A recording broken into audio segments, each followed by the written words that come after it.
falar com você sobre o código, que é um tema, talvez muitos de vocês saibam, mas é um tema que me agrada, né? Embora tenha me canse um pouco, eu esteja um pouco cansado, né? Afinal de contas, 3 de dezembro já, de um ano tem sido muito intenso, mas eu não posso deixar de dar a minha visão sobre alguns temas. E ele me pediu para que eu escolhesse um assunto, quer dizer, está focado um assunto para vocês, e eu resolvi fazer o seguinte, eu resolvi falar algumas coisas sobre aquilo que eu estou defendendo, que é a necessidade de uma ressignificação, de uma reestruturação, de um remodelamento. A palavra eu ainda não achei a melhor, mas é por aí: remodelamento, reestruturação, ressignificação da litigância do poder público com base no novo código. Esse novo código, meus caros, é muito diferente do que aconteceu, por exemplo, para a minha geração, que foi uma geração acostumada a sempre no final do ano tem uma lei que reformava o código. A gente estudar essa lei em janeiro e começar o ano dando uma lida no que tinha mudado, como se fosse uma atualização aí anual do código. O código novo é completamente diferente, né? Completamente diferente, porque é um outro código, com a outra... É muito diferente, muito diferente. Eu vou me dar como exemplo, me permitam me dar como exemplo. Eu, como o Paulo disse, eu trabalhei muito tempo nesse código na Câmara e acabei tendo um certo domínio do texto do código. O texto eu conheço, posso não conhecer assim a norma, mas o texto eu conheço porque fiquei com ele sob minha responsabilidade durante muito tempo. Pois bem, eu que tenho esse vínculo íntimo com o texto do código. Eu não consigo, até hoje, publicar meu livro de recursos, porque é o livro que eu tenho pronto, eu só estava atualizando, não consigo, não há como. E não é porque eu sou preguiçoso, porque eu sou baiano, enfim, não vou escrever, estou com preguiça de escrever. Não, eu escrevo todo dia, no avião agora vim escrevendo, ontem de noite escrevi, todo dia. Eu não consigo terminar porque é muita mudança. Exige eu tenho que ficar pensando o impacto, um instituto que sabe que não ia dar em nada. Eu vi o Ronaldo comentando aqui, porque a gente tem que aprender a votar agora, não é votar só conclusão, tem que votar fundamento determinante. No sistema de precedente você não pode votar só conclusão, tem que votar fundamento determinante. Tudo bem, e é assim mesmo. Só que, curiosamente, o mesmo texto normativo do Código 73 permanece no Código de 2015. Só que esse mesmo texto, no sistema de precedente, tem que ser simplesmente reconfigurado. Então, os impactos são impressionantes. E o que eu tenho percebido em muitos lugares onde eu vou? Um certo ablazer de todo mundo. Assim, chega carnaval início de fevereiro, aproveitar os 10 dias de carnaval, o Bahia, né, 10 dias de 20, mas os 4 dias de carnaval, foi um ato falho.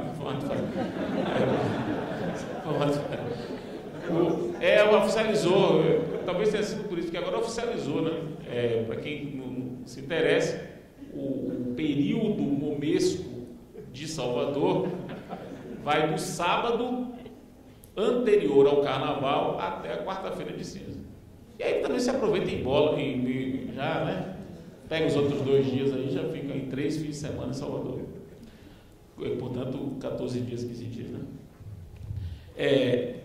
Muita gente assim, não, vou estudar no carnaval, dou uma olhada, no meados de março começa a ver, eu já dominei tudo. Ou quando muito o cara chega assim, já aprendi, já soube que agora os recursos são em 15 dias, menos os embarques, e o prazo são 50 dia útil. Pronto, o resto, estamos juntos. Quer dizer, esse tipo de comportamento me assusta muito, além de me comover, em certo sentido, né? Eu sei que isso não acontece aqui, porque vocês são um tipo de profissional que passaram já o ano todo preocupados com isso, já estão estudando e, sobretudo, a Procuradoria da Fazenda Nacional, e eu preciso fazer esse registro, é a primeira vez que eu falo para vocês tiveram uma participação muito efetiva no código, né? Muito efetiva. Foi montado um grupo de trabalho que eu chamava, né? Não é mas era o meu modo de se dirigir. o grupo do Poder Executivo Federal, que era um grupo formado pela Secretaria de Direitos Humanos, Casa Civil, Relações Internacionais, Ministério da Justiça, PFN e AGU. Cada um tinha uns 3 ou 4 membros, um grupo grande, e um grupo de uma qualidade impressionante, né?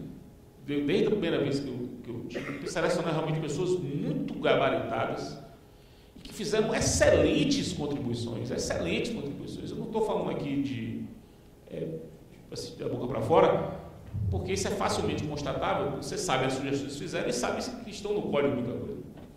Boa parte das sugestões que vieram desse chamado grupo, que eu chamava, né, de grupo do Executivo Federal, foi incorporado. Então, vocês já estão acompanhando o processo legislativo e já estão vendo a importância disso. Mas, de um modo geral, assim, pelo menos o que eu percebi, ainda há um ablazer muito forte, muito forte. Embora, e as palestras que eu pude ver aqui, no final de Paulo, mas tanto de Ronaldo como a fala de Juliana, ambas as falas me mostraram, me revelaram como de março para cá as coisas mudaram. Não sei se Paulo tem essa visão, mas assim, o conhecimento da legislação, já a maturidade sobre a legislação avançou demais. Hoje a gente fala sobre temas com uma facilidade que a gente não falava em março. Então, esse ano de vacácio é um ano que eu posso avalizar, funcionou como vacácio. A vacácio de 2 papéis, né? Informar e tentar fazer as pessoas estudarem, e o papel de, se for o caso, mudar no período da vacácia, se eu perceber que tem uma coisa acontecendo de errado. Eu acho que vão acontecer as duas coisas. Já está acontecendo um aprimoramento evidente do repertório dos operadores, que já estão lidando com o código com muito mais tranquilidade, inclusive os juízes, que começaram em março me ofendendo pessoalmente. Já fui ofendido pessoalmente, dando aula para juízes, e eu não estou fazendo metáfora, e terminando o ano de forma muito tranquila. Já estão assim, mais senhores do texto e com mais tranquilidade, sem tanto medo. E você sabe, já estão acompanhando também, deve ser, se bem que depois que aconteceu, não sabe não o que vai acontecer, né? Mas tudo indica que até o dia 16 de dezembro seja votado no Senado o PL que muda um pouco os 13 artigos do Código, que é a parte dos recursos especiais extraordinários. Tudo indica que vai ser votado de forma mais ou menos tranquila. Então, o Código vai ser mudado. E é do jogo que se muda na vacácio, eu acho do jogo, eu não fico chateado com isso. E acho também que houve um aprimoramento. Então, o que eu resolvi fazer? Eu quero destacar 4 pontos. 4 poderia ser muito mais, mas para dar tempo aqui, até se for o caso de ter algum tipo de debate, eu vou destacar 4 pontos que eu acho que impactam muito claramente na reconfiguração da litigância do poder público, que é um litigante habitual, todos sabem disso. Como litigante habitual, tem de traçar estratégias de litigância habitual. Um litigante eventual traça estratégias do dia que vai litigar. Como vocês litigam todo dia e litigam muito, volume absurdamente alto, vocês terão de traçar estratégias de litigância serial. Então, eu vou destacar 4 pontos. Primeiro ponto é o seguinte: esse código ele prevê um processo muito mais caro. O processo é muito mais caro, sobretudo para quem é litigante habitual, sobretudo para quem não pode pedir justiça gratuita. Se não me engano, a PFN não pode pedir justiça gratuita. Então, ela pode até não ter que antecipar custos, mas se perder vai pagar honorários. Isso no código, para o código novo, ele é extremamente rigoroso e torna o processo caro. Cada etapa do processo encarece mais. Você tem honorários recursais, o que é uma novidade técnica, que inclusive faz com que agora o sujeito recorra e a sua situação piore. O que até então era um dogma, né? Você não podia recorrer e piorar. Você pode recorrer e piorar a situação. Isso para um litigante habitual é perigosíssimo. Perigosíssimo. Porque uma coisa é você recorrer no processo de João e perder. Vai pagar X reais a mais. Outra coisa é você recorrer no processo de X vezes 800. X vezes 3.000. É 3.000 vezes aquilo a mais que vocês vão pagar. É 4.000 vezes aquilo a mais que vão pagar. Isso é um impacto impressionante. Então é claro que a decisão sobre recorrer ou não recorrer em determinadas situações passa a ser uma decisão relevantíssima. Se tem um lado, o poder público tem um lado da remessa necessária, aí não há muito o que fazer, é remessa necessária, e remessa necessária não tem agravamento dos honorários, né? Remessa, ninguém recorreu, eu subi, não tem agravamento dos honorários, mas do tribunal para os tribunais superiores, aí já é uma decisão, recorre ou não recorre, porque não tem remessa, né? Então recorre ou não recorre. Essa decisão passa a ser uma decisão estratégica para o litigante habitual, como é o caso da Fazenda. Eu não sei, você sabe, mas realmente eu não sei se isso tem sido pautado como uma preocupação do poder público, porque realmente o processo se transforma num processo muito mais caro. Passa a não ser tão interessante você prolongar a vida de um processo. E também tem um outro ponto em relação às despesas. A mim me parece que a litigância de má-fé vai entrar numa fase nova da sua trajetória. Nós nunca fomos muito assim, afeiçoados à litigância de má-fé. O judiciário brasileiro não pegou a litigância de má-fé. Talvez seja pela nossa tradição latina, pela nossa cultura. Não é uma cultura que unir a litigância de má-fé seja algo fácil, trivial. A minha impressão, e a partir de agora eu vou fazer um vaticínio, né? É uma profecia. Eu não gosto de fazer profecia, mas é uma profecia. Eu acho que a coisa vai mudar. Acho que os tribunais, os juízes de tribunais, que claramente e declaradamente se sentiram atingidos pelo Código. O Poder Judiciário se sentiu atingido pelo Código. O mantra que se fala é que o Código é um código de advogados, é um código de advogados, é um código do poder público, é um código de quem atuou na tramitação. Realmente esse código é um código de quem atuou. Dos cartórios que atuaram, muito. Dos oficiais de justiça que atuaram muito. Dos leiloeiros que atuaram muito. Dos advogados do poder público. Quem atuou, conseguiu coisa nesse código. Quem não atuou, se sente prejudicado. Quem não atuou, o judiciário não atuou. Ignorou a tramitação legislativa e foi surpreendido com o código, está se sentindo chateado com o código. Por quê? Porque o código realmente imputa ao juiz, aos tribunais, uma série de deveres, torna o ato de julgar um ato mais complexo. Em certos casos, sim.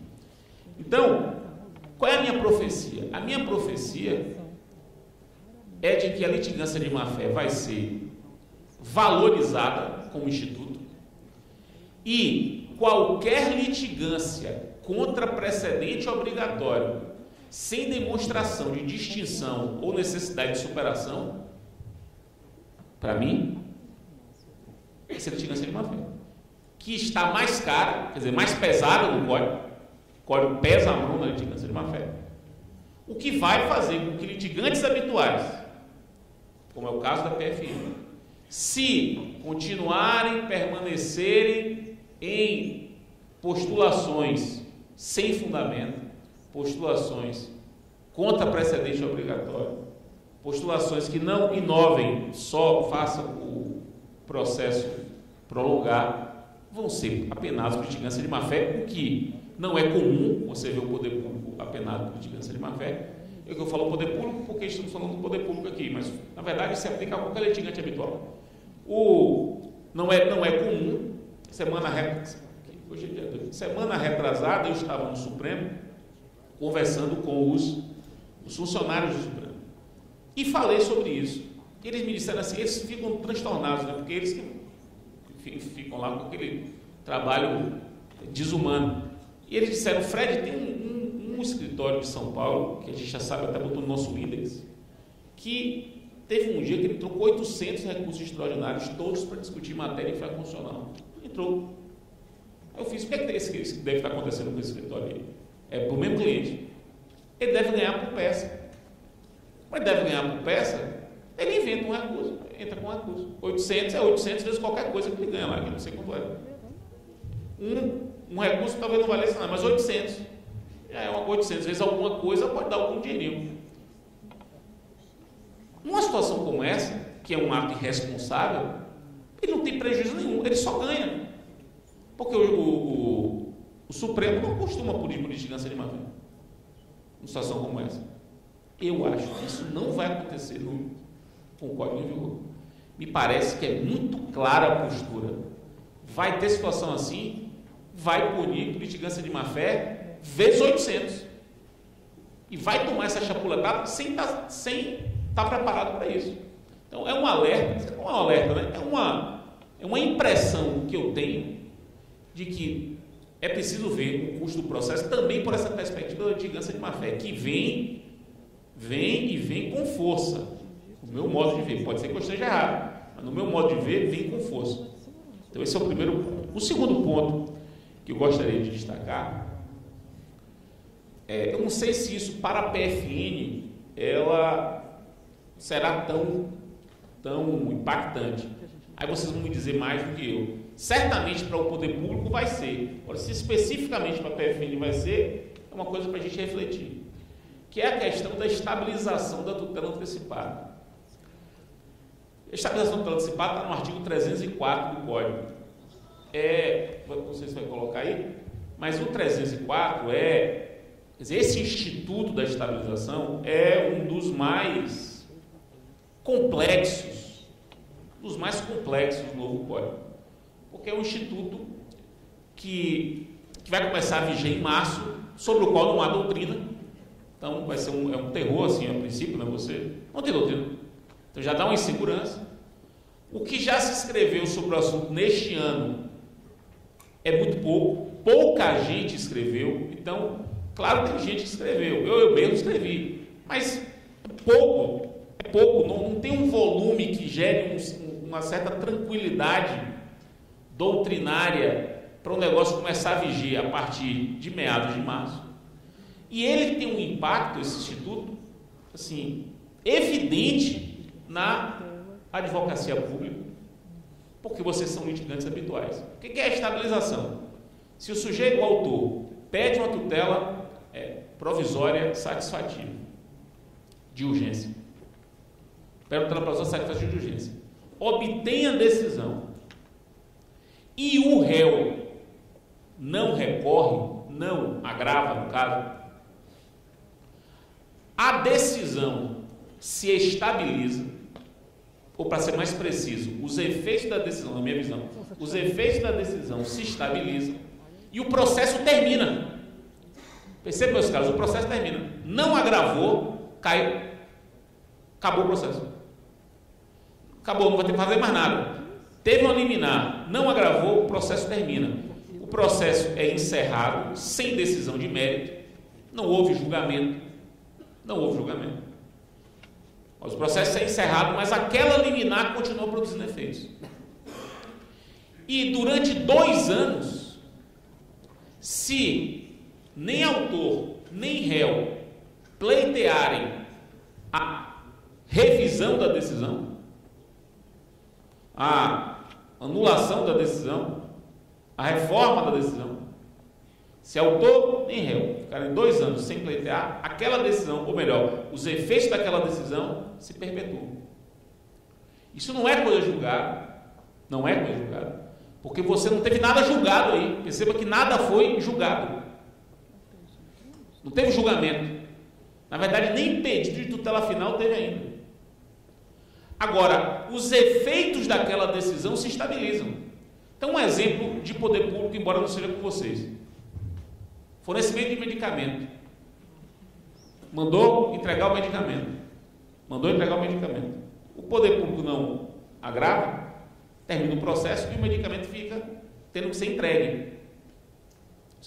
2 anos para rever, para poder pedir, simplesmente, nesses 2 anos você pode pedir um desarquivamento, é como se fosse um desarquivamento. Desarquivei e agora vamos discutir esse negócio.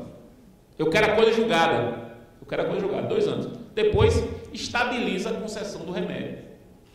Vai tirar o nome da Serasa, liminar para tirar o nome da Serasa. Tirou o nome da Serasa, não agravou, extingue o processo, o nome fica fora da Serasa. Isso não quer dizer que o sujeito não devia, isso não quer dizer que o sujeito tinha direito de ser indenizado, nada disso. Só o nome na Serasa não vai poder voltar por conta daquela dívida. Então, é um instituto do qual eu particularmente gosto. Eu acho institutos de simplificação. Isso acontece muito de não haver se a liminar for só aquela ali que deu, por exemplo, só uma liminar. Se for só isso aí, não vale a pena discutir. Fica com essa liminar, o processo se extingue, não vai ter coisa julgada, eu tenho 2 anos para pensar. E qual é a grande utilidade disso? É econômica, do meu modo de ver, é econômico. Por quê? Porque se o réu deixa estabilizar, então não agrava, o processo é extinto e não haverá, ou melhor, haverá condenação em honorários de advogado para o autor, só que pela metade. Não nos 10% que agora é o piso, mas pela metade, 5%. Por quê? Porque eu particularmente defendo que se aplica a esse caso o regulamento da monitória, que é um instituto semelhante, né? Monitória é um instituto semelhante, e no regulamento da monitória, aplicado por analogia aqui, você só paga 5% de honorários. E você não tem, no caso de um litigante habitual particular, você não tem que contratar advogado do réu. O réu não precisa contratar advogado. Ele simplesmente não vai recorrer. Ele não precisa contratar advogado e só vai pagar 5% de honorários para o advogado do autor, o que torna o processo para ele muito barato. Muito barato.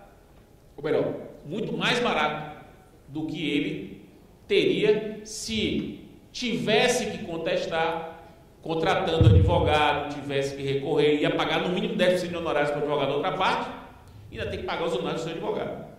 Onde é que eu quero chegar? O poder público, a advocacia pública, tem de pensar seriamente na estabilização como uma forma de diminuição dos custos dos entes públicos. É uma estratégia para litigante habitual de diminuição de custos.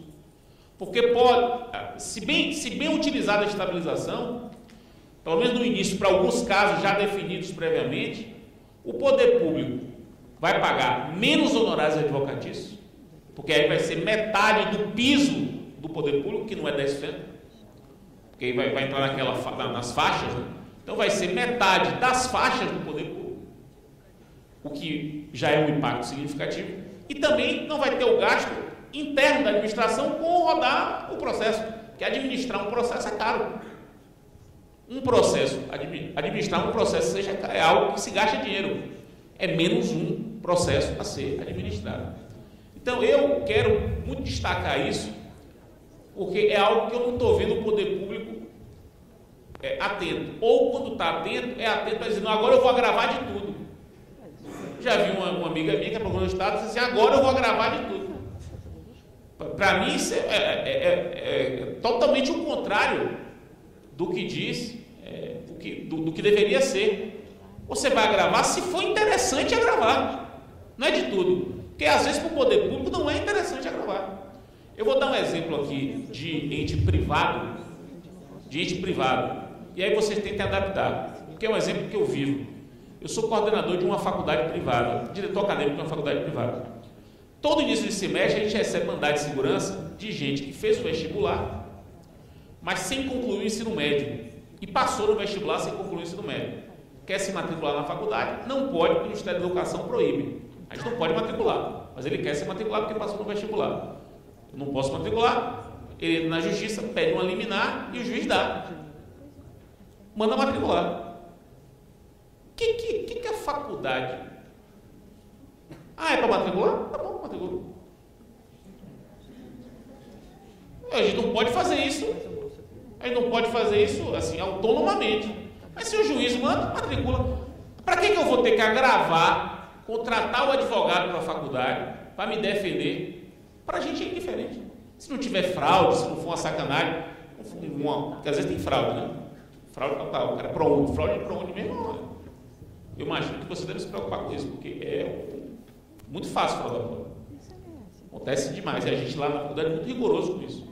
E aí vai para a justiça, porque a gente descobre a fraude, não deixa, vai para a justiça, aí o juiz dá, tá bom, a justiça está mandando, matricula.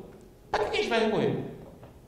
Isso é um caso real, concreto, serial, todo início de ano tem isso, e que a gente vai aplicar a estabilização, como uma forma de diminuição do custo do contencioso da faculdade. Isso tem que ser pensado seriamente para o poder público, que é um litigante habitual, conforme eu disse. O terceiro ponto que eu gostaria de destacar tem a ver com o IRDR. O incidente de resolução de demandas repetitivas,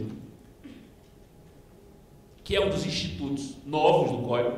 Todo mundo aqui já deve ter ouvido falar, já tem até sigla, né? IRDR. E é um instituto, que eu não vou poder fazer uma aula sobre esse instituto, mas eu quero destacar algumas coisas dele. Só destacar para vocês pensarem. Primeiro, o IRDR, ele só cabe em tribunal de segunda instância. O IRDR é para TJ, TRF ou TRT. E também há quem fale TRE, embora vai ter que se pensar que é uma situação de causas repetitivas no âmbito eleitoral, mas poderia também se aplicar ao TRE. Poderia, não há problema. Mas desde que você pense que o IRDR é para tribunais de segunda instância. Primeiro ponto. Segundo ponto, o IRDR, assim como os recursos repetitivos no âmbito dos tribunais superiores, os dois, eles são espécies de um gênero. São espécies de um gênero. O gênero se chama julgamento de casos repetitivos. Tem que colocar o 928? A gente perceba que o 928, que é um dispositivo que eu reputo muito importante pela potencialidade dele, embora ele não pareça tão importante. Perceba que o 928, ele cria um gênero. Para os fins deste código, considera-se julgamento de casos repetitivos, gênero, o IRDR, inciso 1, e os recursos repetitivos, inciso 2. Ao criar esse gênero, do qual também é espécie os recursos de revista repetitivos, não estão aqui, mas estão lá na CLT, também é uma espécie desse gênero. Ao criar esse gênero, a meu ver, o código cria um microsistema de gestão e julgamento de casos repetitivos. Um microsistema de gestão e julgamento de casos repetitivos. E o que eu entendo como microsistema de gestão e julgamento de casos repetitivos? Repare que eu estou falando gestão e julgamento. Porque não é só julgamento, é gestão e julgamento. Há um aspecto claramente administrativo nisso, operacional. O que eu entendo pelo microsistema de julgamento, de gestão e julgamento de casos repetitivos? É o conjunto das normas que disciplinam as espécies de julgamento de casos repetitivos, esse conjunto normativo que deve ser interpretado como um sistema, de modo que as normas se complementem e haja entre todas as espécies, vamos usar uma expressão consagrada, haja entre todas as espécies vasos comunicantes, ou seja, ligações entre as espécies, de modo que o regramento de uma sirva ao da outra. Eu reputo isso importantíssimo. Perceber, por exemplo, que as regras do IRDR servem aos recursos repetitivos sempre que nos recursos repetitivos houver algum tipo de lacuna. E vice-versa. As regras dos recursos repetitivos servem ao IRDR sempre que houver algum tipo de lacuna. E eu vou dar um exemplo prático do que eu estou dizendo, para vocês perceberem a importância, bem prático. O julgamento dos recursos repetitivos tem uma regra que diz o seguinte, Juliana até falou, agora os processos todos ficam suspensos desde lá de baixo. Você suspende primeira instância, segunda instância, Tribunal Superior. Não é só lá em cima, todos, desde lá de baixo. Se o seu processo foi suspenso lá embaixo, por causa de um recurso repetitivo, diz o código que você pode pedir ao juiz a exclusão da suspensão sob o fundamento de que o caso é distinto. Seu juiz, meu caso é distinto, não precisa ficar suspenso, na verdade não pode ficar suspenso, tire da suspensão. Da decisão do juiz que resolva esse requerimento, caberá agravo no instrumento. Está disciplinado isso lá nos recursos repetitivos. Não tem nada semelhante no IRDR. Nada, não esqueceram de colocar no IRDR. A pergunta que eu lhes faço: uma vez suspenso o processo por conta do IRDR, você pode pedir, exercer a distinção e pedir a exclusão do processo? Pode, aplicando por analogia o regramento dos recursos repetitivos. Isso é um exemplo. Há outros inúmeros exemplos.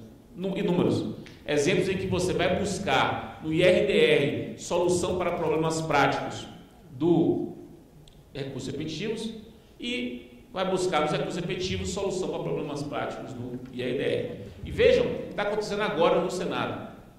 Está acontecendo agora. Tem a ver com isso.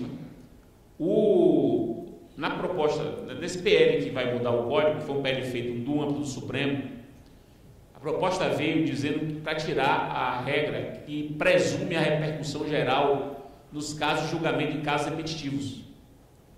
A ideia é eliminar. Eu vou mostrar para vocês onde é que vai ser isso. 1035. Vejam que situação. 1035. Tem que botar um ponto.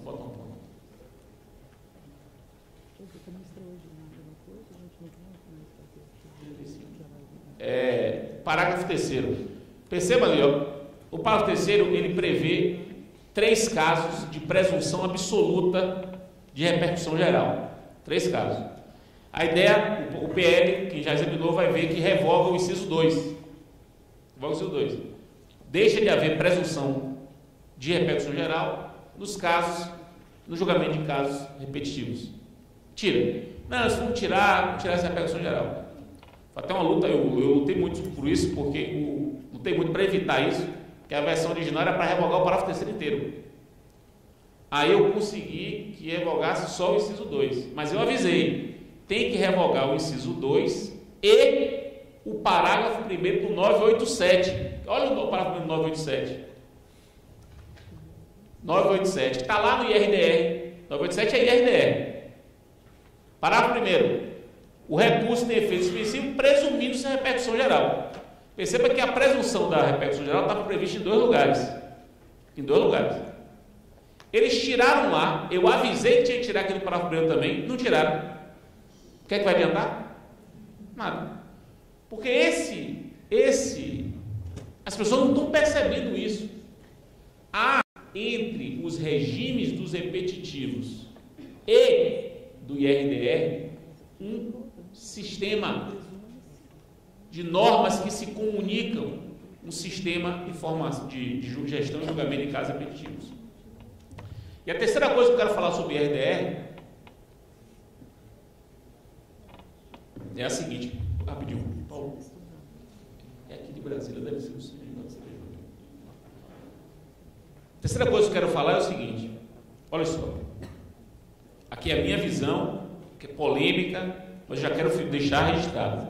Para mim, o texto do código é claro, no sentido de que, no IRDR, o tribunal escolhe uma causa, ou mais de uma causa, e esta causa será julgada, além de se fixar a tese. No IRDR, o tribunal vai fixar a tese a partir de um caso que foi escolhido. Essa tese vai valer para o futuro e para os processos pendentes, mas ele julga o caso que foi escolhido. Exatamente como se faz hoje nos repetitivos. Exatamente como se faz hoje nos repetitivos. E por que eu estou dizendo isso? Porque tem muita gente dizendo aí que no IRDR o tribunal só fixa a tese e não julga o caso. Muita gente dizendo isso. Eu acho que isso, inclusive, é contra o texto expresso do código. Tem como você subir um pouquinho, eu acho que é o 982. 982, é porque eu não decorei o número dele. Mas se você subir um pouquinho, Está na barra de rolamento do mesmo motivo. Admitir o incidente ao relator. 982, bota um ponto depois do... Processo. Não, 982 não. Peraí.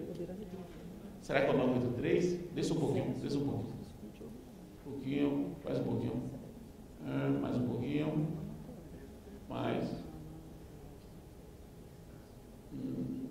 Então lá em cima. Eu não decorei os números ainda. Então suba um pouquinho. Já acha que é rápido. Já rápido. 981. Veja o 981. 981. Mais um pouquinho. Ali, é o 978. Parágrafo único. Veja o que diz o 978, parágrafo único. 978, parágrafo único. O órgão colegiado incumbido de julgar o incidente e de fixar a tese jurídica julgará igualmente o recurso à remessa necessária ou o processo de competência originária do tribunal.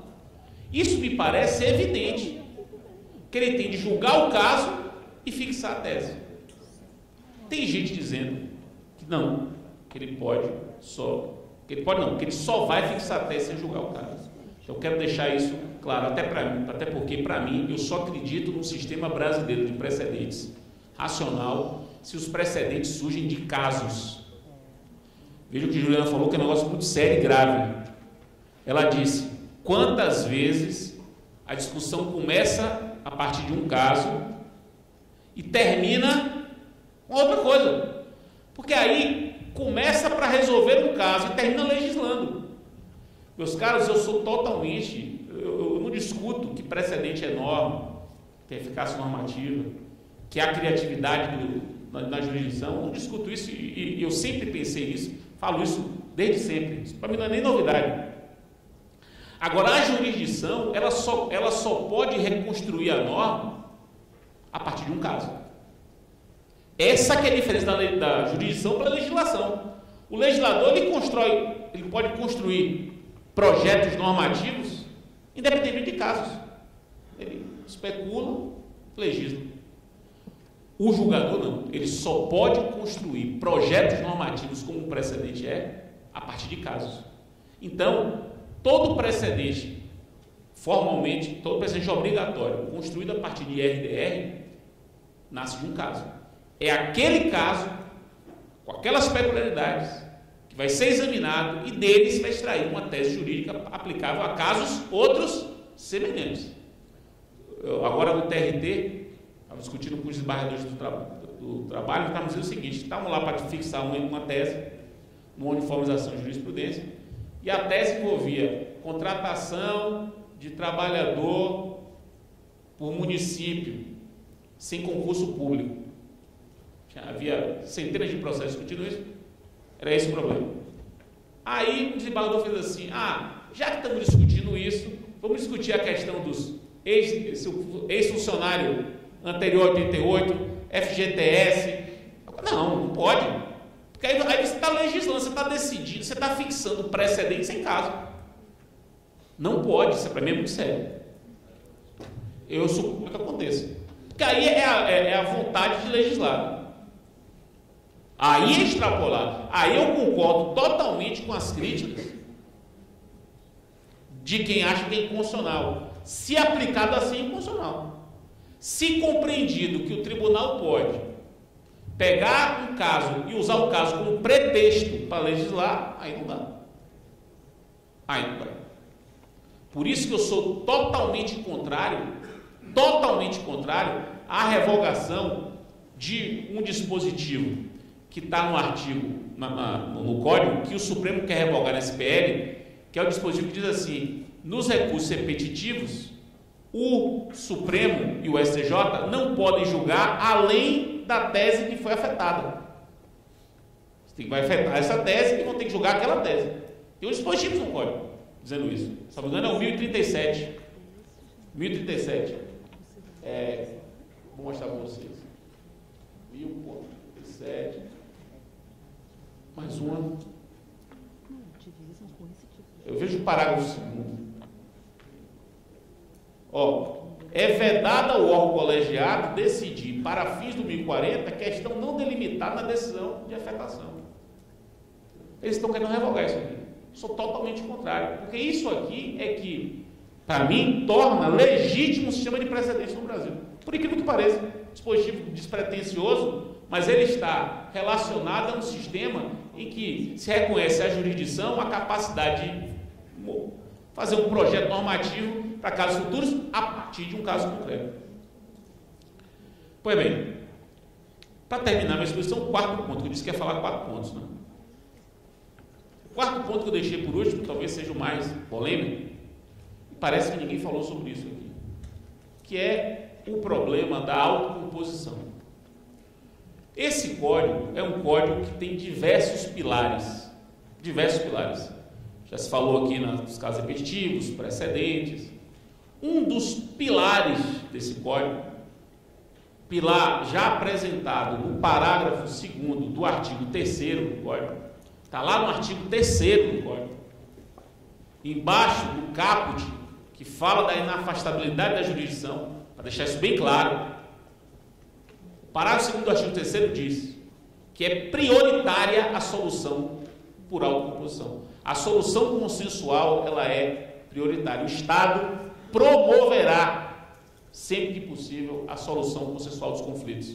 Isso está abaixo do caput que fala de jurisdição, que é inafastável. Então, a jurisdição é inafastável, mas a prioridade é a solução por autocomposição, solução consensual. E o código inteiro é pautado nisso, inteiro. Do artigo 3º, você tem um capítulo inteiro sobre mediação e conciliação. Você tem uma audiência de mediação ou conciliação obrigatória antes da resposta do réu. Então, você tem estímulos à autocomposição, inclusive estímulos financeiros à autocomposição. Então, o código foi pautado nisso. E não foi por acaso, meus caros, não foi por acaso. Isso não foi tirado da cartola. A autocomposição como política pública, ela vem no Brasil sendo implementada, se vocês perceberem bem, há uns 20 anos, no mínimo. Porque, pensem comigo, Lei de Juizados Especiais, de 1995. Na Lei de Juizados Especiais de 95, você fala, pela primeira vez na nossa história, em autocomposição penal. Transação penal e suspensão condicional do processo.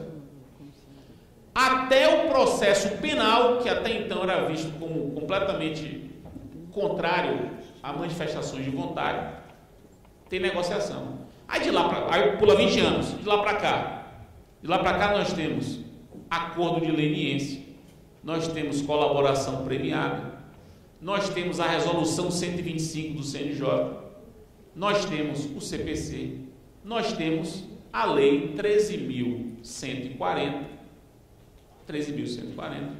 que é uma lei que disciplina, que tem um pedaço, artigos 32 a 40, são 9 artigos, só para tratar da autocomposição envolvendo o poder público. Você tem agora uma lei que nasceu com 2 propósitos: regular a mediação e a autocomposição envolvendo o poder público. A autocomposição, meus caros, é uma realidade inevitável que vai transformar a litigância no Brasil, inclusive a litigância pública. Porque não bastasse o código em si já seria o suficiente, mas o código, e logo depois a lei 13.140, isso para vocês isso tem de ser colocado como pauta. Os limites disso, até onde se pode ir, isso é um outro problema que vocês vão ter que decidir. Agora, que é um caminho inevitável, me parece claro. Além de ser, em muitos casos, ou quase sempre, um caminho muito mais barato, e em muitos casos, muito interessante do ponto de vista financeiro. Salvo engano, me corrija se eu estiver errado, mas há uns 3 anos foi celebrado um acordo na Câmara Administrativa de Conciliação que existe, né? Na presidência aqui na AGU, não sei qual é o órgão que ela se vincula, era a AGU, né?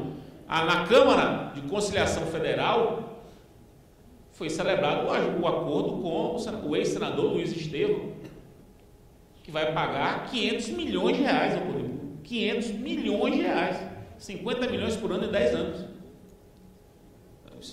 Isso é espetacular. Para para pensar, isso é espetacular. Foi celebrado administrativamente. O Código prevê câmaras administrativas para a solução de conflitos por autocomposição. Conflitos não só do poder público com o cidadão, mas às vezes conflitos entre órgãos do próprio poder público. O Código fala isso e a Lei 13.140 repete isso. Só que a autocomposição, meus caros, vejam, ela tem duas dimensões. Essa primeira dimensão, que me parece a mais fácil de ser assimilada, é a dimensão do acordo quanto ao litígio. É uma dimensão de autocomposição. Vamos fazer a autocomposição quanto ao litígio, que é uma autocomposição que todos conhecem, que agora é estimulada. Só que o Código, além de estimular a autocomposição em relação ao litígio, o Código estimula a autocomposição, que vamos chamar aqui, autocomposição processual. Vamos distinguir a autocomposição processual e a autocomposição material. O que seria essa autocomposição processual?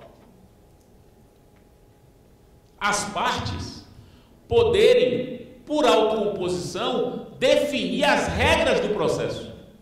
Perceba, não é definir quem tem razão, é definir as regras do processo. É possível, pelo Código, que o processo seja estruturado de acordo com a vontade das partes, por meio de convenções processuais que podem ser celebradas durante o processo ou antes do processo. E aí que entra vocês, eu acho. O poder público, de um modo geral, como o poder público elabora inúmeros negócios jurídicos extrajudiciais, parcelamento, contrato de locação, compra e venda de lápis, borracha, são contratos celebrados pelo poder público. Nesses contratos, o poder público poderá inserir convenções processuais que disciplinem futuro processo contra o poder público relativo àquele negócio. E convenções processuais, meus caros, atípicas, que é aí que está a grande novidade. Não é foro de eleição, porque isso todo mundo sabe que fez. É convenção processual atípica. Você pode criar uma convenção processual. Criar. Você pode, por exemplo, criar um litisconsórcio necessário ou dispensar um litisconsórcio necessário por acordo, se todo mundo envolvido concordar. Você pode limitar os recursos. No caso de vocês, não podem limitar a remessa necessária. Não podem porque é necessário. Mas o que for voluntário pode. Vocês podem restringir prova. Vocês podem, isso eu não deveria nem dar essa ideia, né? Mas eu vou, faz de conta que eu não dei. Se disserem que a ideia é minha, eu vou dizer que é mentira. E se vocês usarem essa gravação aqui, eu vou dizer que a prova é lícita. Reparem. Mas vocês podem tranquilamente, é possível pensar em colocar uma convenção processual num negócio que diga o seguinte: eventual processo que discuta esse negócio, em eventual processo que discuta esse negócio, não cabe liminar. Cabe liminar. Ou em eventual processo que discuta esse negócio, a multa diária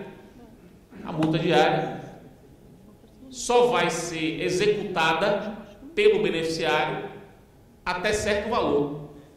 Porque você não pode limitar que o juiz diga assim: juiz, só dê R$1.000 de multa diária. Você não pode fazer isso. Mas você pode negociar dizendo o seguinte: juiz, nós dois, eu e Paulo, convencionamos que se a gente for na justiça brigar e tiver uma multa diária em favor de qualquer um de nós só vai executar metade da multa, ou até R$500 por dia, ou R$300 por dia. Você pode negociar, por exemplo, devo dizer isso? Eu agora fiquei com dúvida, pode ser usado contra mim. Mas você pode, por exemplo, num parcelamento, num acordo tributário, você pode colocar um dispositivo que diz o seguinte: a eventual execução fiscal desse acordo descumprido só pode embargar se depositar em juízo o valor completo. Você pode fazer isso. se a outra parte concordar. Pode. É possível, sabe os problemas de execução fiscal que vocês querem resolver? Muitos podem ser resolvidos por negócio. Com litigantes, ou melhor, com contribuintes altos, assim, deve ter uma designação para isso, né? Grandes devedores.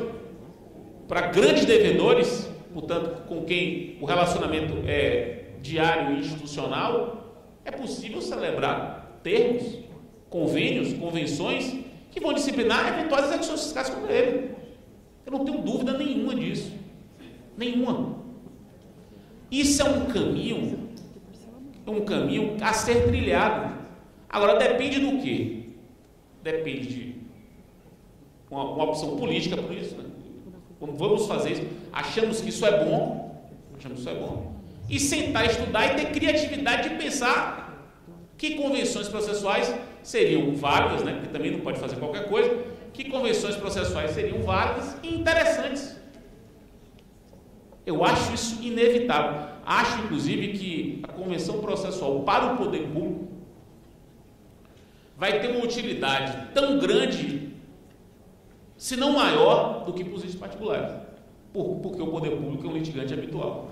Eu estou vendo aqui editais de licitação, PPPs, concessões, tudo com já proposta de convenção processual. E aqui, meus caras, em São Paulo, está tendo curso de redação de convenção processual. Já pensando, convenção processual em casos societários, convenção processual em casos de família, convenção processual em casos administrativos, convenção processual em casos de locação, em arrendamento. Convenções processuais que sejam interessantes para cada um desses negócios. Não há convenções processuais interessantes para o poder público? Convenção, por exemplo, de renúncia prévia ao recurso. A pessoa qual? Renúncia prévia ao recurso? Possível, uma convenção processual possível. Então, e caberá ao advogado da outra parte ficar atento a isso. Já falei isso, inclusive, com algumas palestras para advogados. Isso, olha, vocês fiquem de olho. Senão, eventualmente, a gente se debater na vida aí. Se debater na vida. E couber a mim, na nossa relação, fazer a minuta de um contrato, se couber a mim, eu passar para você examinar, leia com muita atenção. Porque é possível que a gente possa desenvolver um processo muito adequado ao nosso caso. Cheio de especificidades. Isso é possível? Plenamente possível. Com base em quê? Artigo 190 do Código. Está aí o tema, talvez tenha sido o tema mais discutido esse ano. Talvez esse tenha sido o tema mais discutido esse ano. Mais do que precedentes. Como já tinha enchido o saco de precedente, o Brasil já tem muita doutrina sobre o assunto. Todo mundo já deu. Esse ano ainda faltava muita coisa sobre o negócio, mas já tem tanta coisa publicada boa sobre o negócio, tanta coisa. Já avançou tanto. No Fórum Permanente de Processualistas mesmo, a gente deve ter lá uns 60 enunciados sobre o negócio. E todos aprovados por unanimidade. Lá tem disso, né? Só prova por unanimidade. São 60, cada um. E você vai pegando o primeiro para o último, vai vendo o nível de sofisticação dos enunciados. O nível de sofisticação, cada vez mais. E um deles, inclusive, é de que cabe convenção processual celebrada pelo poder público. É um dos enunciados aprovados por unanimidade. Então, esse 190 tem que ser enfrentado profundamente pelo litigante habitual, sobretudo por vocês. Há diversos caminhos que podem ser trilhados por isso. Eu tenho uma doutoranda, minha orientanda, procuradora do Estado, vai defender agora em maio. A tese de doutorado dela é negócios processuais do poder público, celebrados pelo poder público. A tese de doutorado dela. Ela vai, a ideia, né, estabelecer parâmetros para isso e já apresentar um cardápio vasto de possibilidades. Agora mesmo está vendo isso. Acordo de leniência, por exemplo. É um acordo, um negócio que pode ter diversas convenções processuais ali dentro. Colaboração premiada em improbidade administrativa, por exemplo, que eu particularmente defendo. É um acordo, colaboração premiada, que cabe no processo penal, em improbidade administrativa como negócio atípico. Artigo 190. Pode ser celebrado? A meu ver, pode. Enfim. Percebo, meus caros, por esse aperitivo, que foi um aperitivo, né? Haveria outros inúmeros temas atrás, como é possível extrair do código uma série de transformações no nosso dia a dia. Isso sem contar no varejo, né? Agravo de instrumento e apelação, que eu acho que, Paulo, você falou de mudança do sistema recursal, né? Desde coisas de varejo, não saber quando é que cabe agravo, quando é que cabe apelação, mudou demais, né? Até coisas mais sofisticadas como essa dos negócios processuais atípicos que eu mencionei. Eu espero que tenha sido útil a minha exposição e fico à disposição de esclarecer dúvidas, porventura tenham existido. Muitíssimo obrigado pelo convite.